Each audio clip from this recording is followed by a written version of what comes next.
I'm Brenda Novak. I write romantic suspense. I'm currently starting a new series called the Department 6 Trilogy.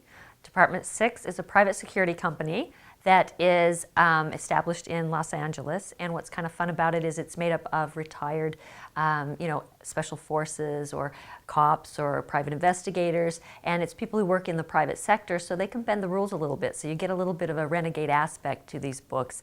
Well, they have to infiltrate a cult that has set up shop in Paradise, Arizona. And what's great about Paradise is it is a real town, it's a ghost town, and so basically I've made it that this cult has taken over this ghost town. And it's difficult because it's set in the middle of the desert, and so Nate and Rachel have only each other to depend on. They can't call for immediate backup, and once they go inside these guarded gates in this very close community, not much leaks out because all of these people are very loyal to the leader, Ethan, who they believe is righteous, but of course we find out through the course of the novel that he may not be quite so righteous. I did research other cults, and it wasn't necessarily something I saw in the news. I just thought it would be a really interesting story to have something that's that cut off. In the middle of the desert, what do? How do you find out what's really going on, and how do you fix the problem?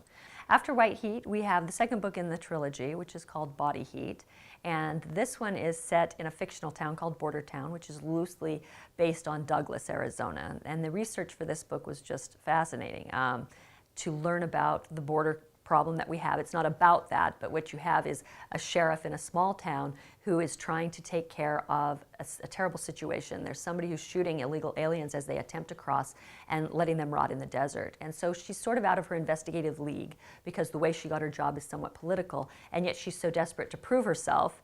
And yet, we've got all this going on where she's thinking, oh my goodness, how are we going to stop this? Because random killings are some of the most difficult to solve. So Roderick Guerrero is the hero in that book, and he comes from Department 6, and the sparks start to fly when he gets involved and tries to take over her investigation. And they end up having to work on this case together. Well, I liked traveling to where the books are set. Of course, the second one is set in a fictional town, but I based it loosely on Douglas. The first one is based on a real town, a ghost town, as I mentioned, and that is an interesting place because of where it's sat. But the one that is real, another one that's real is the third one, and it's set in School Valley.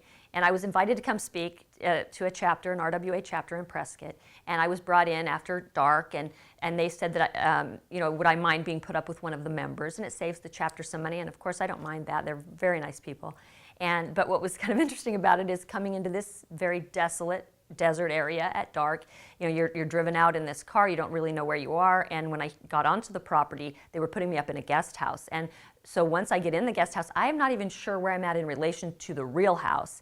And there's no cell phone service, there's no telephone service, so I'm out here with no way to really reach out to anybody, don't even know where the real house is, and the wind starts creak, creak, with the screen door. So all night I'm laying there staring at the ceiling in a place called School Valley with my cell phone on the thing, and knowing it doesn't work. I can't call my husband or anybody else if somebody were to decide, we're out in the desert and I'm going to drag you away. So it was just kind of a scary night that helped me plot the book. So I thought, this is a perfect location to set a more traditional type of serial killer novel. And so that's exactly what came out of School Valley. White Heat is tied into their romance, of course, as it heats up. It's also tied into this setting.